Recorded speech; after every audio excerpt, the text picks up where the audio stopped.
अभी हम बात कर रहे हैं EOQ के बारे में, इकोनॉमिक ऑर्डर क्वांटिटी। क्या है ये economic order quantity? Economic order quantity एक ऐसी क्वांटिटी है जिसको ऑर्डर करने से, जब भी हम जाएंगे ऑर्डर करने, सप्लायर को ऑर्डर करेंगे तो हम एक सर्टेन फिक्स्ड अमाउंट ही ऑर्डर करेंगे और उतने क्वांटिटी को ऑर्डर करने से मेरा जो total purchase cost means total raw material inventory maintenance cost जो है वो मिनिमम होगा।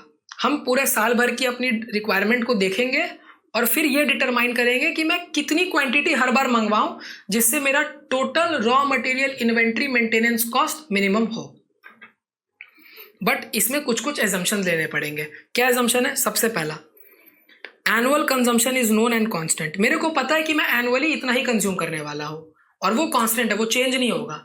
मेरे को पता है कि मैं एक साल में 1 लाख क्वांटिटी ऑर्डर करूंगा और वो कांस्टेंट रहेगा, वो चेंज नहीं होगा। Purchase price per unit is all inclusive is known and constant. Purchase price में सब कुछ है। अभी जो हमने इतना कंप्यूटेशन ऊपर सीखा, ट्रेड डिस्काउंट माइनस करो, कॉस्ट ऑफ पैकिंग को ऐड करो, ये सब कुछ नहीं। जो परचेज प्राइस है उसमें सब इंक्लूडेड है। ये मान के चलना होगा कि परचेज प्राइस में सब इंक्लूडेड है और वो भी कांस्टेंट है। परचेज प्राइस भी अब चेंज नहीं होने वाला है। ऑर्डरिंग कॉस्ट पर ऑर्डर, जब भी ऑर्डर करेंगे तो क्या कॉस्ट लगेगा वो भी पता है, इज नोन एंड कांस्टेंट। जब भी ऑर्डर करेंगे तो क्या कॉस्ट लगेगा वो पता है और वो हर बार कांस्टेंट है, वो चेंज नहीं हो रहा है। कई बार क्वेश्चन में आपको ऑर्डरिंग कॉस्ट नहीं दिया होगा तो निकालने का फॉर्मूला भी है। क्या है? Total purchase department cost divided by number of purchase orders. क्योंकि हम परचेज डिपार्टमेंट किसके लिए बनाते हैं? मटेरियल परचेज करने के लिए। तो परचेज डिपार्टमेंट के पीछे मेरा जो भी कॉस्ट लगा उसको डिवाइड कर दीजिए मैंने कितने बार ऑर्डर्स किया इससे। सपोज करते हैं कि मैंने 5 लाख रुपीज परचेज डिपार्टमेंट के पीछे खर्च किया और मैंने साल भर में 100 टाइम्स ऑर्डर किया। साल भर में 100 टाइम्स ऑर्डर किया तो पर ऑर्डर 5000 रुपीज का कॉस्ट लगा, 5000 पर ऑर्डर। सिंपल एकदम। Carrying cost per unit per annum is known and constant. Carrying cost का मतलब होल्डिंग कॉस्ट। हम मटेरियल को अपने पास होल्ड कर रहे हैं, होल्ड करने का जो कॉस्ट है वो कांस्टेंट है और वो भी चेंज नहीं हो रहा है। कैसे निकलेगा carrying cost? Carrying cost percentage per annum आपको क्वेश्चन में गिवन होगा, उसको मल्टीप्लाई कर देना है परचेज प्राइस पर यूनिट से। कैरिंग कॉस्ट परसेंटेज गिवन है, मल्टीप्लाई कर दीजिए परचेज प्राइस से, तो carrying cost per unit per annum मिल जाएगा। बस अब इसका भी एक फॉर्मूला है। क्या फॉर्मूला है? अगर डायरेक्टली क्वेश्चन में नहीं गिवन है तो अब कैरिंग कॉस्ट में क्या क्या आता है? एक तो आएगा स्टोरेज कॉस्ट।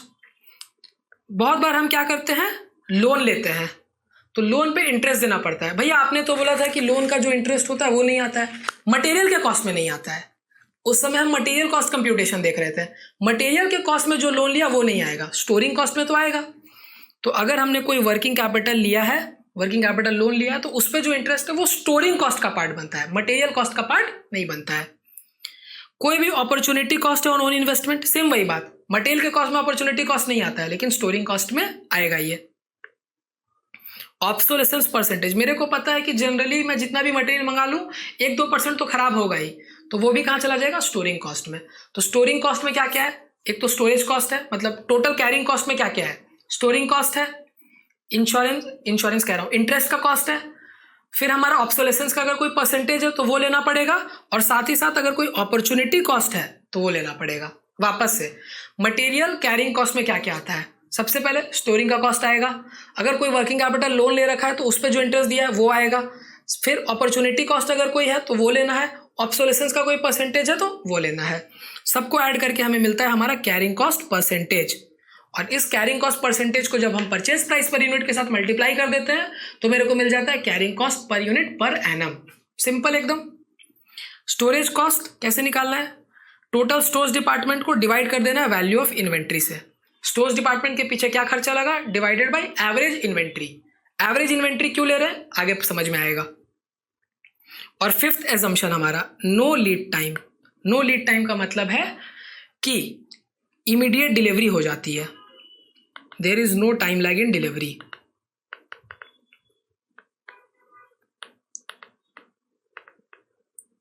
डिलीवरी में कोई भी टाइम लैग है ही नहीं।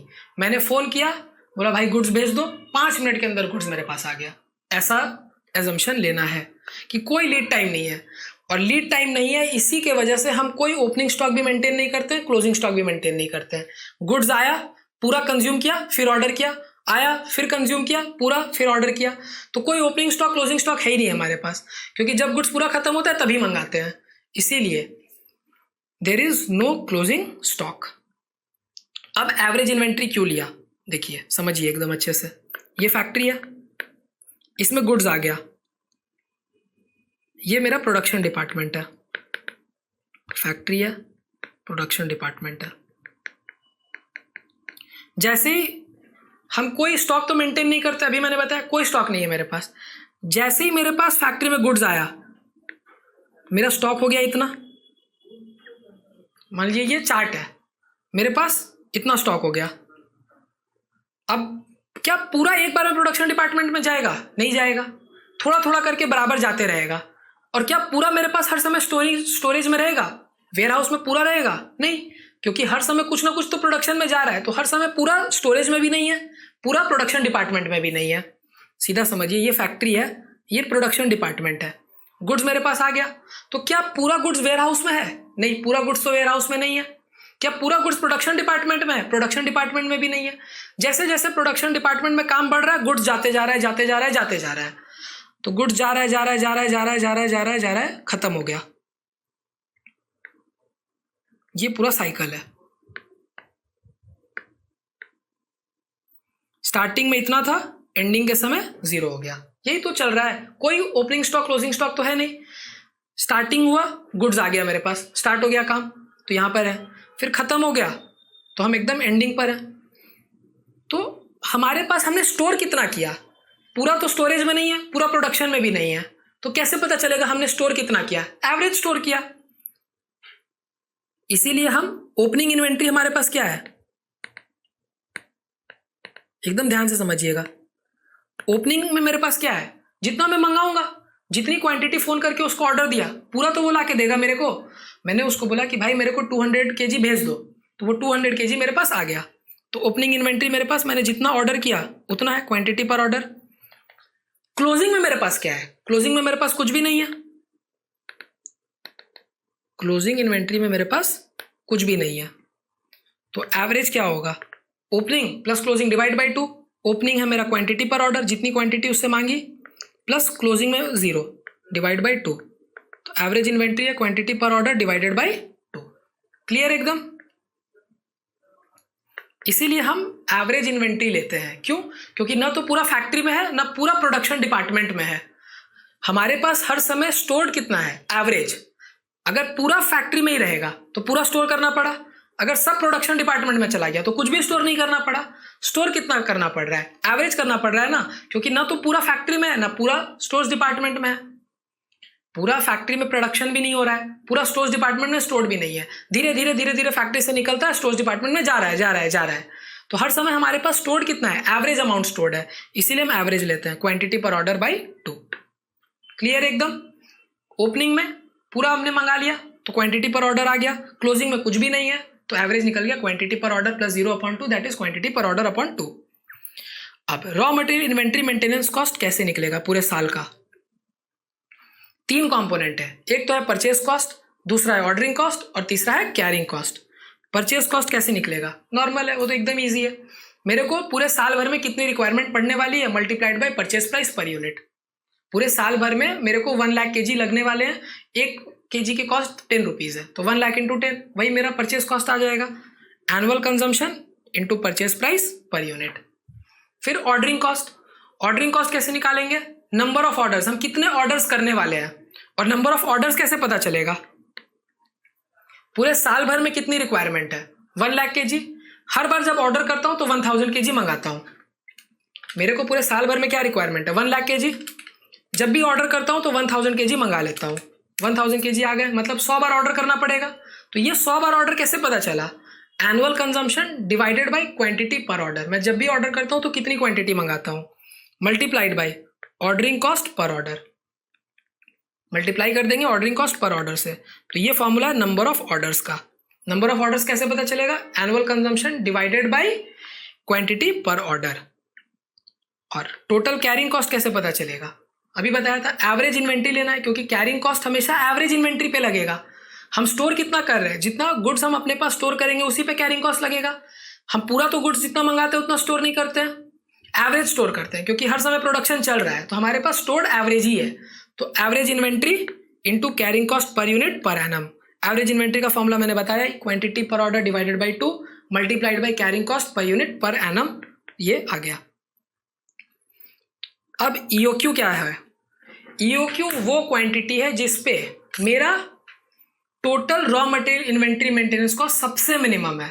मेरे पास बहुत सारे क्वांटिटी है जो मैं मंगा सकता हूँ, 500 मंगा सकता हूँ, 1000 मंगा सकता हूँ, 1250 मंगा सकता हूँ, 1500 मंगा सकता हूँ, कुछ भी मंगा सकता हूँ।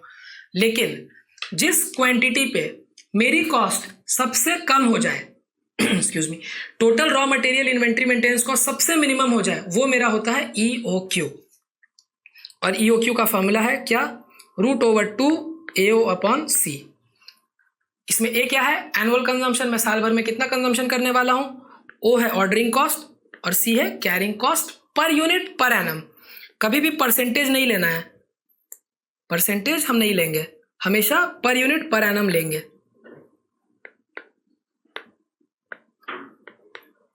क्लियर? अब देखिए ऑब्जर्वेशंस कुछ क्या क्या। Total ordering cost decreases with increase in quantity per order. जाहिर सी बात है, मैं जितनी ज्यादा क्वांटिटी मंगाऊंगा उतना कम ऑर्डर करना पड़ेगा, जितनी ज्यादा क्वांटिटी मंगाऊंगा उतना कम ऑर्डर करना पड़ेगा, जितना कम ऑर्डर करूंगा ऑर्डरिंग कॉस्ट कम हो जाएगा। पहले 1 लाख kg मेरे को चाहिए पूरे साल भर में, 1000 kg करके मंगाता था, 100 बार ऑर्डर करना पड़ता था तो 100 बार कॉस्ट लगता था। अब 2000 kg मंगा रहा हूं तो 2000 kg करके मंगाऊंगा तो 50 बार ऑर्डर करना पड़ेगा, तो 50 बार ऑर्डर करूंगा तो 50 बार का ही ऑर्डरिंग कॉस्ट लगेगा। तो जितनी ज्यादा क्वांटिटी पर ऑर्डर बढ़ेगी उतनी ज्यादा क्या होगी? ऑर्डरिंग कॉस्ट कम होती चली जाएगी। Second, total carrying cost increases with increase in quantity per order. जाहिर सी बात है, मैं जितनी ज्यादा क्वांटिटी अपने पास मंगाऊंगा स्टोर उतना ज्यादा करना पड़ेगा, ज्यादा स्टोर करना पड़ेगा तो स्टोरेज का कॉस्ट बढ़ेगा। ज्यादा क्वांटिटी मंगा रहा हूं तो एक फायदा है कि ऑर्डरिंग कॉस्ट कम हो रहा है, लेकिन एक नुकसान भी है, कैरिंग कॉस्ट बढ़ जा रहा है। ज्यादा क्वांटिटी मंगाया, ज्यादा स्टोर करना पड़ेगा, ज्यादा स्टोर करूंगा तो फिर कैरिंग कॉस्ट ज्यादा लग जाएगा। ईओक्यू पे टोटल ऑर्डरिंग कॉस्ट और टोटल कैरिंग कॉस्ट इक्वल होता है। Total ordering cost, total carrying cost दोनों बराबर हो जाता है। और total raw material inventory maintenance cost जो कि purchase cost plus ordering cost plus carrying cost है, इन तीनों को अगर मिला दूं तो वो मिनिमम हो जाता है। टोटल कॉस्ट में क्या क्या आता है? Purchase cost, total ordering cost और टोटल कैरिंग कॉस्ट, इन तीनों को ऐड करेंगे तो वो मिनिमम हो जाएगा। नंबर ऑफ ऑर्डर्स कैसे निकलता है मैंने बताया, annual consumption divided by quantity per order. Time gap कितना होगा दो ऑर्डर्स के बीच में, वो कैसे पता चलेगा? अगर हम नंबर ऑफ डेज में निकाल रहे हैं तो 365 divided by number of orders per annum. Weeks में निकालेंगे तो 52, मंथ्स में निकालेंगे तो 12, बस यही है।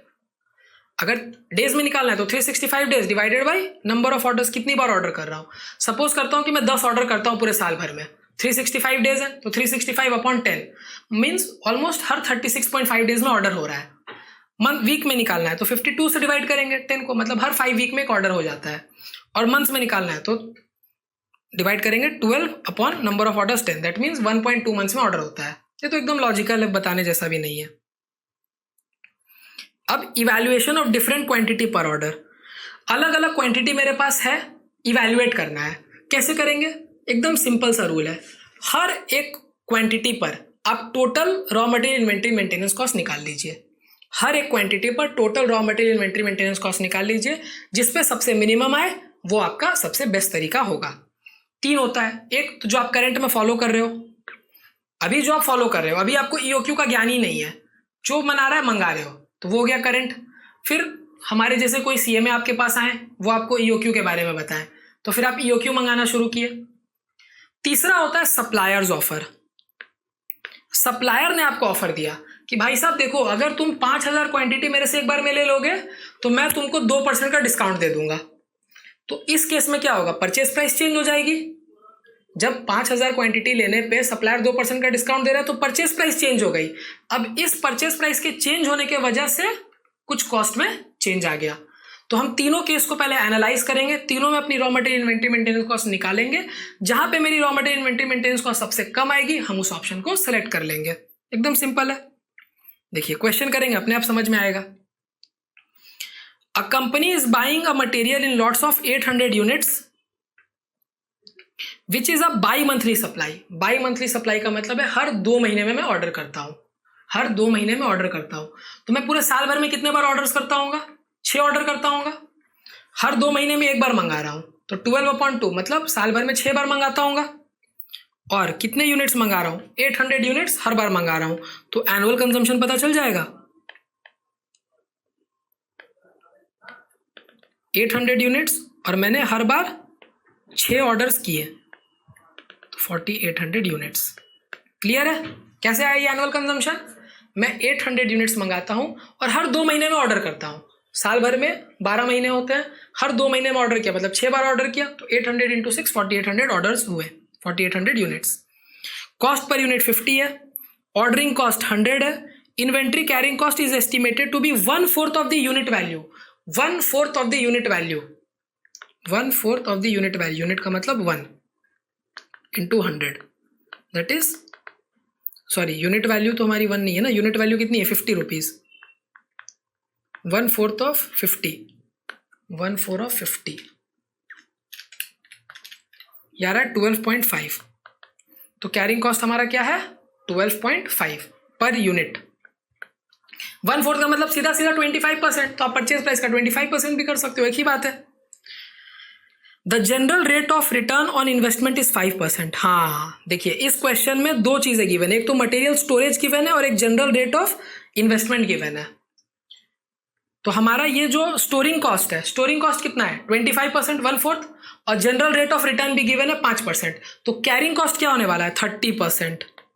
कैसे ये कैरिंग कॉस्ट 30% आया?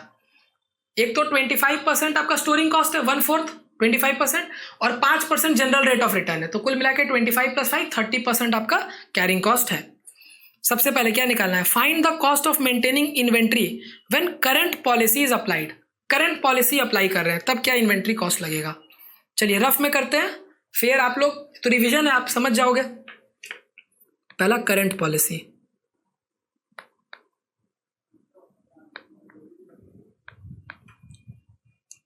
परचेज कॉस्ट, परचेज कॉस्ट है 4800 इंटू 50 रुपीज़, 2,40,000, ये हो गया। सेकेंड है हमारे पास ऑर्डरिंग कॉस्ट। ऑर्डरिंग कॉस्ट कितना लगने वाला है? ऑर्डरिंग कॉस्ट है हमारा, जब भी ऑर्डर करते हैं तो 100 रुपीज़ लगता है, और हम बाई मंथली ऑर्डर कर रहे हैं मतलब 6 बार ऑर्डर करेंगे, तो 6 ऑर्डर्स इंटू 100, 600 रुपीज़। थर्ड है हमारा कैरिंग कॉस्ट। कैरिंग कॉस्ट कैसे निकलता है? Quantity per order divided by 2 multiplied by carrying cost per unit per annum. Quantity per order है हमारा 800, जब भी ऑर्डर कर रहे हैं, अभी तो 800 करके ही मंगा रहे हैं, तो 800/2 into carrying cost per unit per annum. कैसे आया? Carrying cost per unit per annum 30% given है, परचेज प्राइस है 50 रुपीज़, तो 800/2 इंटू 30% इंटू 50 जाएगा 6000। टोटल करेंगे 2,40,000 प्लस 600 प्लस 6000, सब मिला के 2,46,600। यह आ गया हमारा total raw material inventory maintenance cost.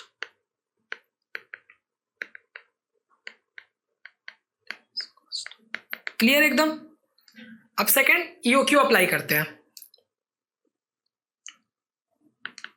Eight EOQ, तो पहले ईओक्यू निकालिए, √2AO/C, 2 इंटू ए कितना है? एनुअल कंजम्पशन हमारा 4800 है, इंटू ऑर्डरिंग कॉस्ट है 100 divided by carrying cost. Carrying cost क्या है? 30% परचेज प्राइस का। 30% कैसे आया? स्टोरिंग कॉस्ट था 25%, जनरल रेट था 5%, तो 30% ऑफ परचेज प्राइस जो कि 50 है। 2 इंटू 4800 इंटू 100, यह आएगा हमारा 9,60,000 डिवाइडेड बाई 50 का 30%, 15।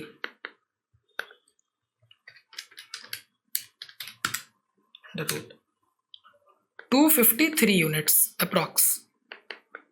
सॉल्व करने पे 253 यूनिट्स आ रहा है हमारा EOQ। अब EOQ 253 यूनिट्स आ गया, चेक करते हैं purchase price.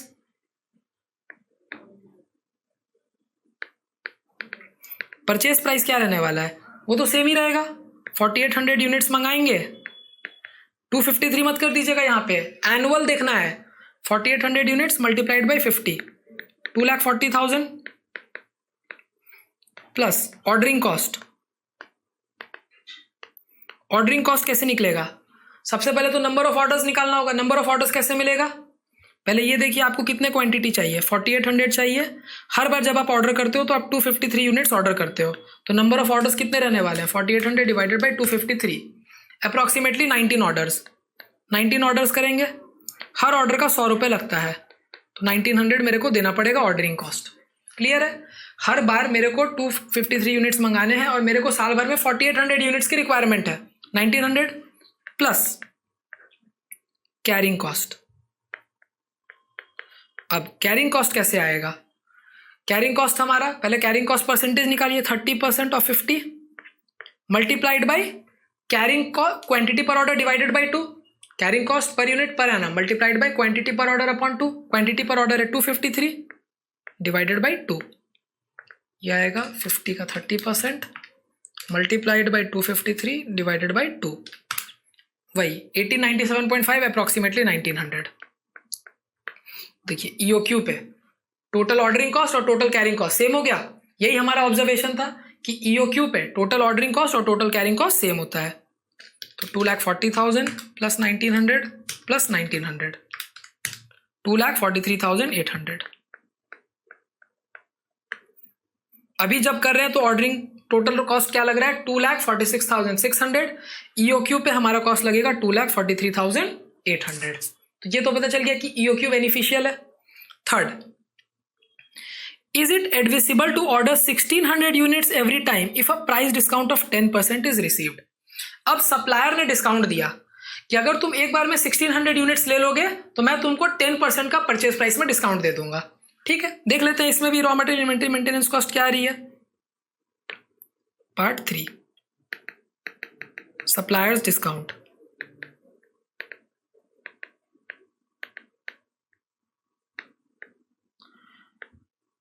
Raw material cost क्या आने वाली है? 50 का 90%, 10% का डिस्काउंट मिल गया, 90% ही अब लगेगा, that is 45। Purchase cost, purchase cost क्या होने वाला है? 45 इंटू यूनिट, तो अभी भी मैं 4800 ही मंगाऊंगा पूरे साल में, बस क्वांटिटी चेंज हो जाएगी। तो 45 इंटू 4800, 2,16,000। ऑर्डरिंग कॉस्ट, अब जब मैं 1600 यूनिट्स करके बार बार मंगा रहा हूं तो 4800 यूनिट्स मेरे को चाहिए, हर बार 1600 यूनिट्स मंगाता हूं, 3 बार ऑर्डर करूंगा, मल्टीप्लाइड बाई ऑर्डरिंग कॉस्ट है 100 रुपये, तो 300 मेरा ऑर्डरिंग कॉस्ट आएगा। एकदम simple. Carrying cost, carrying cost कैसे आएगा? Carrying cost percentage per annum multiplied by quantity per order by 2। ध्यान रखना है, यहाँ पे क्या ध्यान रखना है? कैरिंग कॉस्ट अब बदल जाएगा। क्यों? क्योंकि परचेज प्राइस बदल गई है। यहीं पे सबसे ज़्यादा मिस्टेक होता है, परचेज प्राइस चेंज हो जाता है, इसके वजह से कैरिंग कॉस्ट भी चेंज हो जाती है। हम क्या करते हैं, जैसे यहाँ पे 15 आया तो हम 15 के हिसाब से निकाल देंगे, वो गलत होगा। अब कैरिंग कॉस्ट क्या लगना है? 30% ऑफ 45। अब परचेज प्राइस 50 थोड़ी है जो 50 रुपीज़ पे 30% निकालेंगे, अब तो 45 है, multiplied by quantity per order divided by 2। Quantity per order क्या है? 1600 बाई 2। सॉल्व करिए, 45 का 30%, 13.5 इंटू 1600 बाई 2, यह है 10,800। Total cost 2,116 plus 300 plus 10,800, 2,27,100। तो सबसे कम कॉस्ट कहाँ पर आई? सबसे कम कॉस्ट आई है मेरी जब सप्लायर ने डिस्काउंट दिया, तो सप्लायर के डिस्काउंट को हम एक्सेप्ट कर लेंगे। एकदम ऐसा ही क्वेश्चन आपके एग्जाम में आता है, बस ईओक्यू का क्वेश्चन आएगा तो ऐसा ही आएगा कि करंट में ये कर रहे हैं, ईओक्यू में क्या होगा, सप्लायर ने डिस्काउंट दिया तो क्या होगा। ध्यान में रखना है कि जब भी सप्लायर का डिस्काउंट मिलेगा तो इन्वेंट्री कैरिंग कॉस्ट चेंज हो जाएगा। क्यों? क्योंकि परचेज प्राइस चेंज हो जाती है। नोट देके लिख लीजिए, please keep in mind to change the carrying cost per unit per annum with respect to change in purchase price.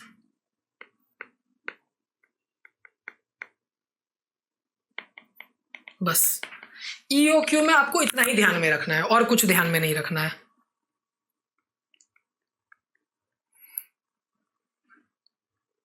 देखिए और एक और ऑब्जर्वेशन, ईओक्यू पे तो हमें पता है कि टोटल ऑर्डरिंग कॉस्ट और टोटल कैरिंग कॉस्ट सेम है, देख ही लिया हमने 1900।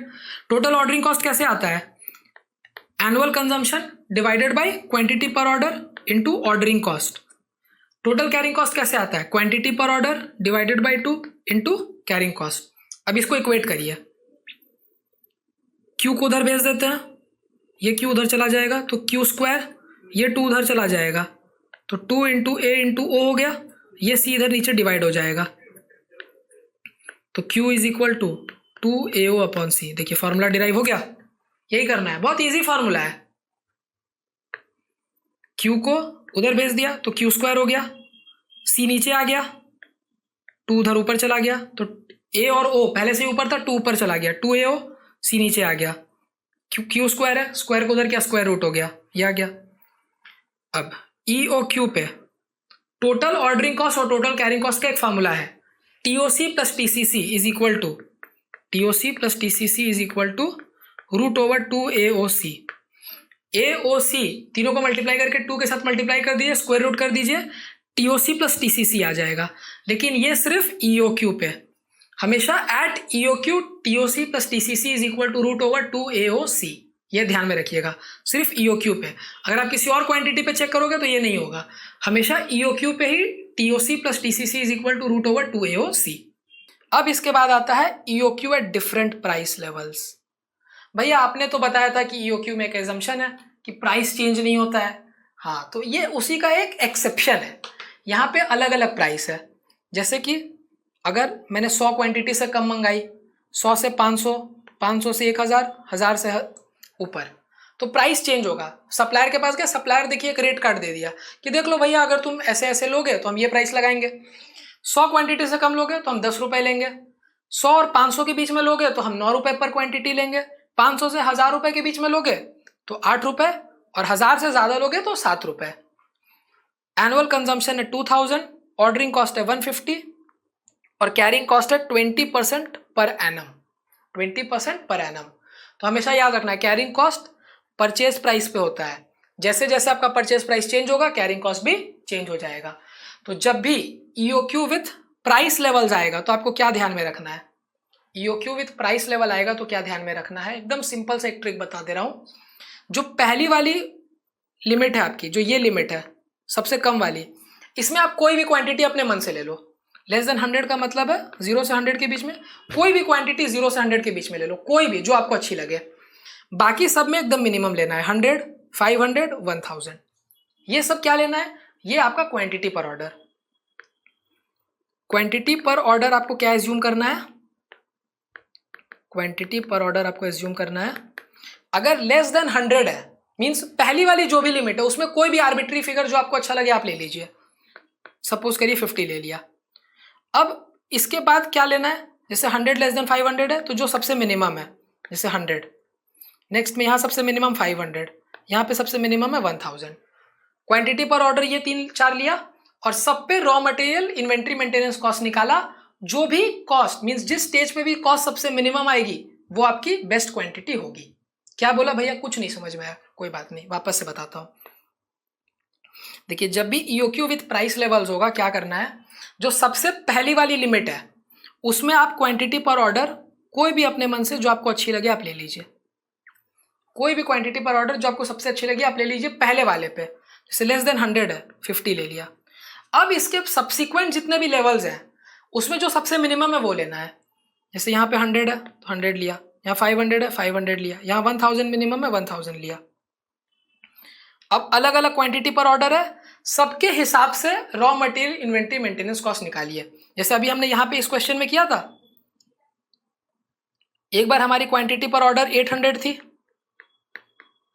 फिर इसके बाद 253 यूनिट्स थी, फिर 1600 थी।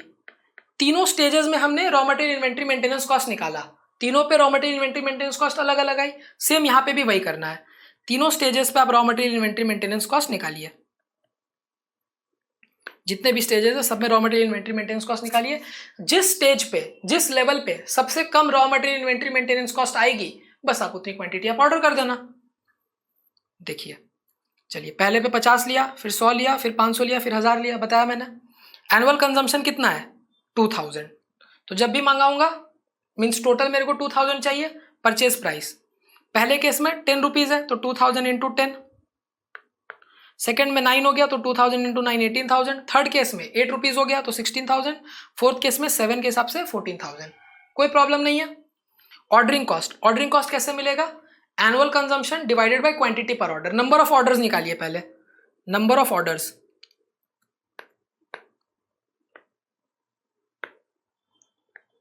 Number of orders. पहले केस में मैं जब भी ऑर्डर करता हूँ 50 यूनिट्स मंगाता हूँ, मेरे को 2000 यूनिट्स चाहिए, मैं हर बार 50 यूनिट्स मंगा रहा हूँ। कितने ऑर्डर्स करने पड़ेंगे?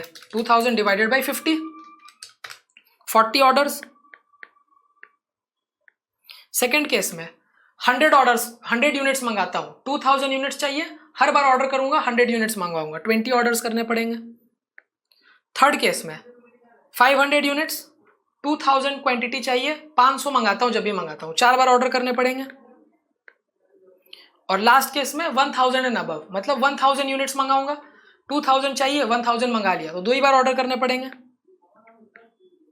ऑर्डरिंग कॉस्ट है 150, तो 40 इंटू 150 6000, फिर 20 इंटू 150 3000। थर्ड केस में 4 बार ही ऑर्डर करना है तो 4 इंटू 150 600, और लास्ट केस में 2 ही बार ऑर्डर किया तो 150 इंटू 2 300। ऑर्डरिंग कॉस्ट भी मिल गया। Similarly carrying cost, quantity per order divided by 2 into सी। पहले केस में क्वांटिटी पर ऑर्डर क्या है 50, तो 50 अपॉन 2 इंटू सी।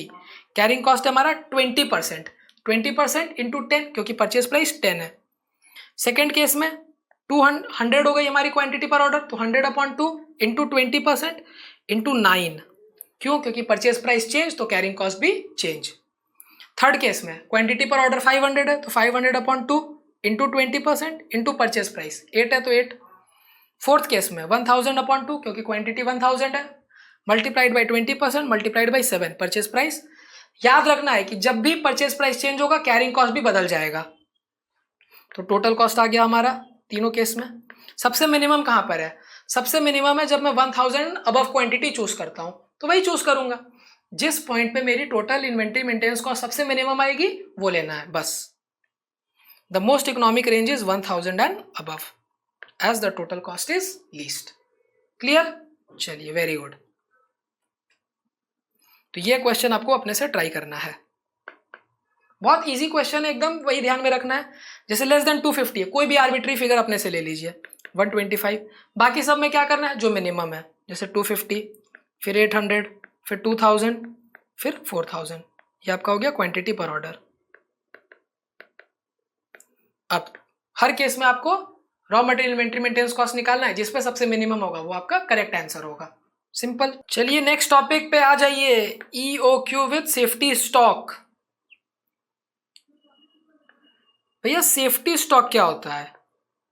सेफ्टी स्टॉक जानने से पहले मैं आप लोगों को बताता हूं। अभी थोड़ी देर पहले मैंने आप लोगों को एक कंसेप्ट पढ़ाया था EOQ में कि there is no lead time. Lead time का मतलब क्या है कि भैया जैसे ही हम ऑर्डर करते हैं गुड्स हमारे पास आ जाते हैं, लीड टाइम नहीं है। लीड टाइम का मतलब जो टाइम लगता है डिलीवरी होने में, तो कोई लीड टाइम नहीं है। लेकिन EOQ विद सेफ्टी स्टॉक कहता है कि अगर लीड टाइम होगी तब EOQ कैसे मेंटेन करना है। भैया क्या कॉन्ट्राडिक्टरी बात कर रहे हो, कभी बोलते हो लीड टाइम नहीं है, कभी बोल रहे हो लीड टाइम है, क्या करो यार, एक्सेप्शन है। मान के चलो कि थोड़ा बहुत लीड टाइम हो भी सकता है कभी कभार, आई डोंट नो, हो सकता है लीड टाइम। तो हम तो अगर लीड टाइम हुआ तो फिर तो प्रोडक्शन बंद हो जाएगा, क्योंकि हम तो जब गुड्स खत्म होता है, रॉ मटेरियल जैसे ही खत्म हुआ तो हम ऑर्डर करते हैं। अगर सेफ लीड टाइम रहा तो गुड्स आने में टाइम लगेगा, दैट मीन्स हमारा प्रोडक्शन तब तक के लिए स्टॉप हो जाएगा। तो उन सब सिचुएशंस को अवॉइड करने के लिए हम अपने पास सेफ्टी स्टॉक मेंटेन करते हैं। Safety stock means the stock that are held for emergency uses. कभी अगर गुड्स आने में टाइम लग गया तो उसके लिए मेरे पास स्टॉक में कुछ तो होना चाहिए, उसे ही हम कहते हैं safety stock. Safety stock are held throughout the year. पूरे साल भर आपके पास सेफ्टी स्टॉक रहेगा। देखिए इसके लिए ना आप ऐसे समझिए, 2 बिन है हमारे पास। ये हमारा नॉर्मल बिन है रेगुलर बिन, जब गुड्स आता है,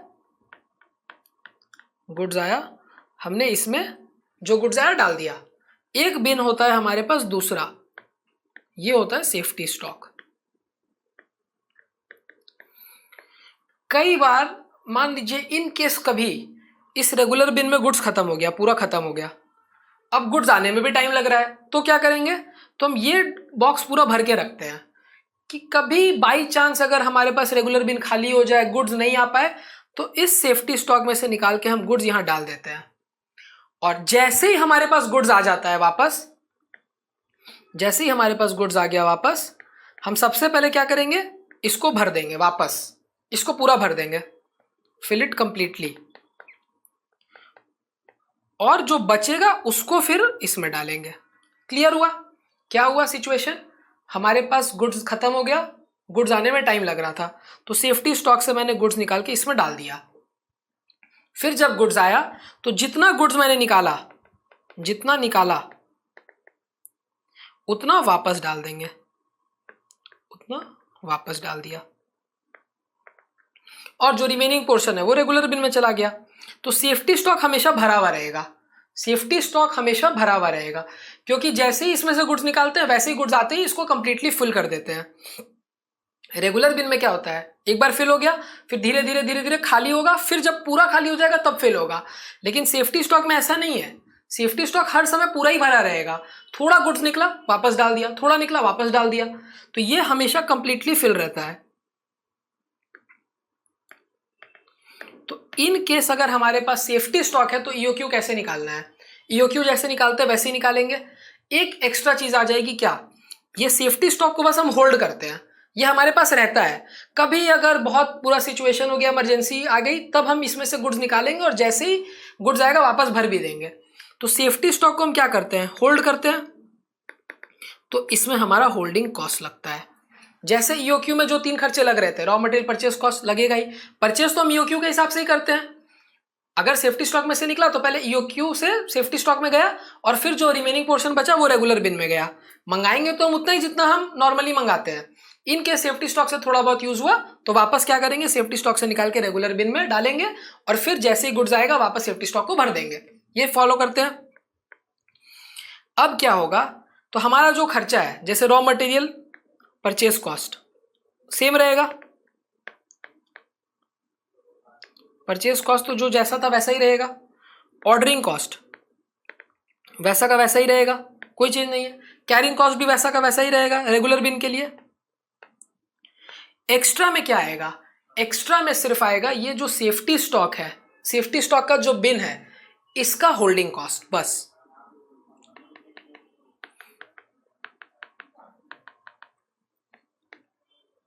सेफ्टी स्टॉक का होल्डिंग कॉस्ट या सेफ्टी स्टॉक का कैरिंग कॉस्ट। और जब सेफ्टी स्टॉक का हम कैरिंग कॉस्ट निकालेंगे, कैरिंग कॉस्ट निकालने का फॉर्मूला क्या होता है, carrying cost per unit per annum multiplied by quantity per order divided by 2, ये फॉर्मूला था।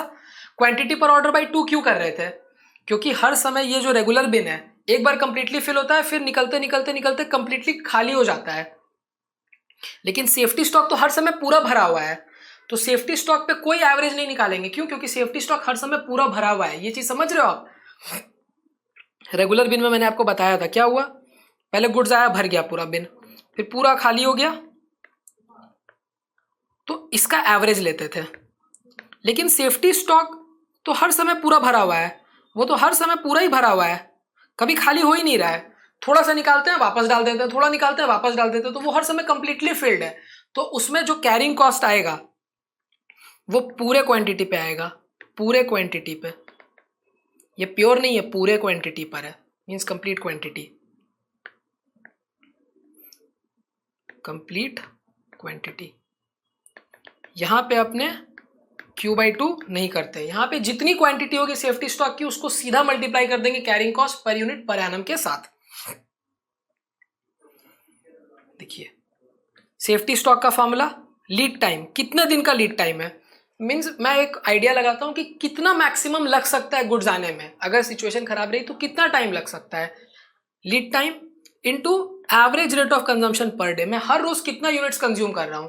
फॉर एग्जांपल मैं हर रोज 10 यूनिट्स कंज्यूम करता हूं, 10 दिन लगे गुड्स आने में, तो 100 दिन का मीन 100 यूनिट्स मेरे पास होने चाहिए। 10 दिन का जो कंजम्पशन है 10 units multiplied by 10 days, 100 units मेरे पास स्टॉक में होने चाहिए।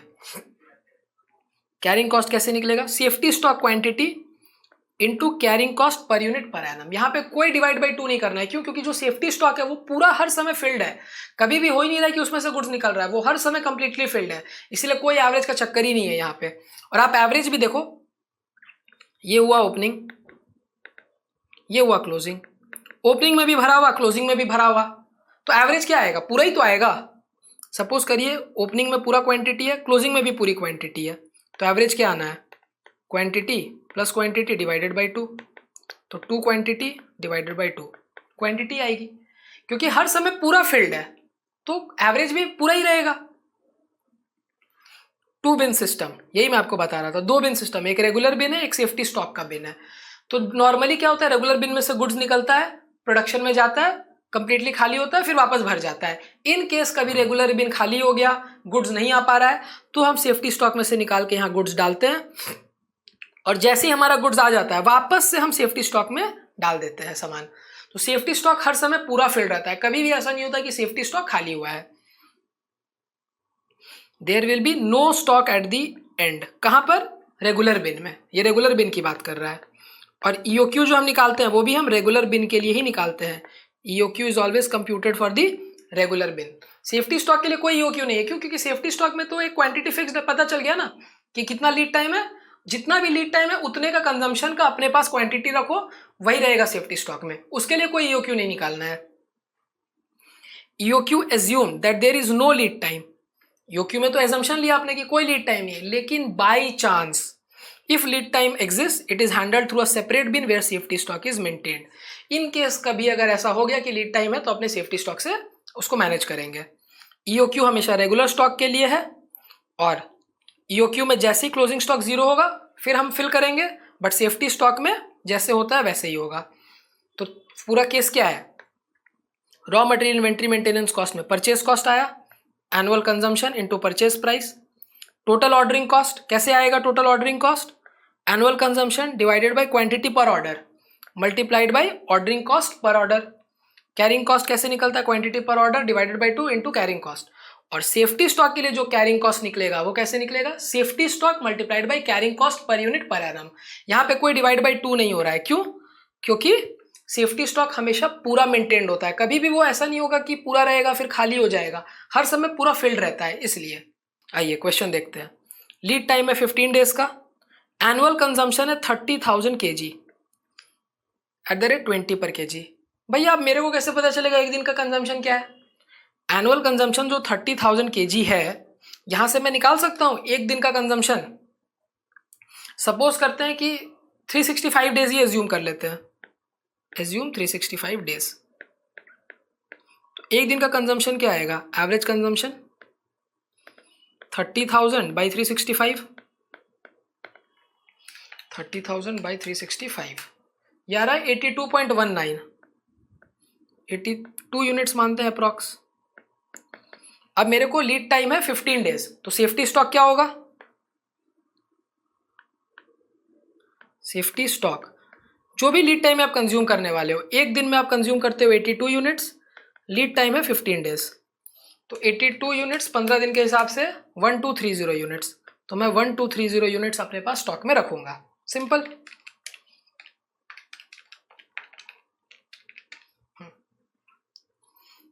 यहाँ पे सोल्यूशन में 360 डेज मान के सॉल्व किया हुआ है, आप कैसे भी कर सकते हो, 365 डेज या 30 डेज, 360 डेज कुछ भी कर सकते हो।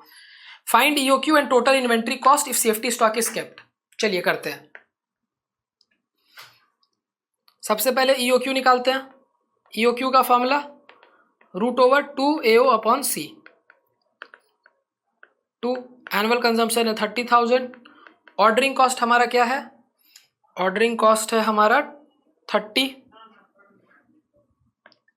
कैरिंग कॉस्ट क्या है? कैरिंग कॉस्ट है हमारा 20% और परचेज प्राइस है 20, तो 20% ऑफ 20। कैरिंग कॉस्ट परसेंटेज गिवन है, परचेज प्राइस के साथ मल्टीप्लाई कर दिया, यह आएगा 2 into 30,000 into 30 divided by 20% off 24 rupees, root under ये आएगा 670 यूनिट्स। EOQ आ गया हमारा 670 यूनिट्स।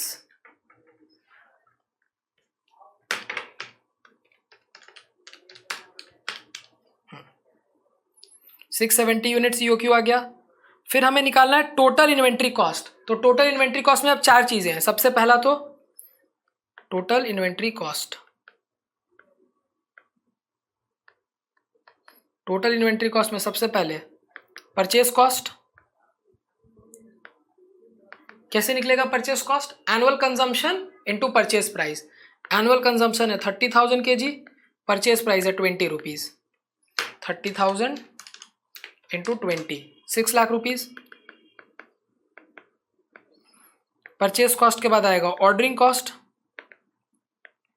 ऑर्डरिंग कॉस्ट अपने कैसे निकालने वाले हैं?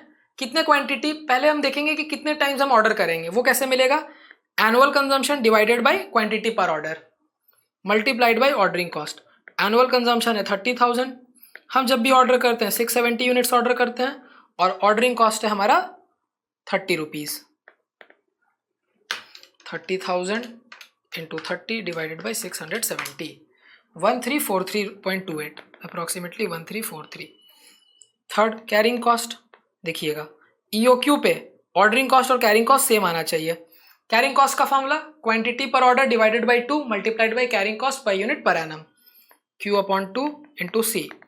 Q है हमारा 670 divided by 2 into carrying cost है 4। 20% ऑफ 20, 670 बाई 2 इंटू 4, 1340 अप्रॉक्सीमेटली बराबर ही है 43 और 40। अब यहां पे आएगा एक नई बात, fourth, carrying cost of safety stock. क्योंकि सेफ्टी स्टॉक को अपने क्या कर रहे हैं? होल्ड करके रख रहे हैं, तो जो होल्ड करने का जो कॉस्ट है वो एक एक्स्ट्रा कॉस्ट आएगा। सेफ्टी स्टॉक को जो परचेस किया वो बहुत पहले कभी कर लिया था, तो उसका कुछ नहीं करना है। सेफ्टी स्टॉक को बस अब अपने पास क्या करते हैं, सिर्फ मेंटेन करते हैं, उसको होल्ड करके रखते हैं। तो होल्ड करने में जो कॉस्ट लगेगा वही हम ऐड करेंगे। क्या फॉर्मूला है? Safety stock into carrying cost. Safety stock हमारा कितना आया था? सेफ्टी स्टॉक हमारा आया 1230 मल्टीप्लाइड बाई कैरिंग कॉस्ट जो कि है 4 रुपीज। 1230 इंटू 4, 4920। टोटल कर लेते हैं 6 lakhs प्लस 1343 प्लस 1340 प्लस 4920, 307 607 603। बस हो गया हमारा आंसर। ये आंसर से थोड़ा सा डिफर होगा क्योंकि हमने 365 डेज एजम्पशन लिया था और यहाँ पे 360 डेज के हिसाब से। ठीक है, एक ही बात है। चलिए देखिए कितना इजी है। अब हो गई बात, ये जो हमने EOQ के बारे में बात की, ये तो हमने देखा कि हम जब रॉ मटेरियल ऑर्डर करेंगे तो क्या क्वांटिटी ऑर्डर करें। देखिए जब ऑर्डर हो रहा है तो ये ऑर्डर करने का काम किसका है? परचेज डिपार्टमेंट का। तो ये परचेज डिपार्टमेंट ऐसे हिसाब किताब लगाएगा कि हम कैसे अपने कॉस्ट को कम कर सकते हैं।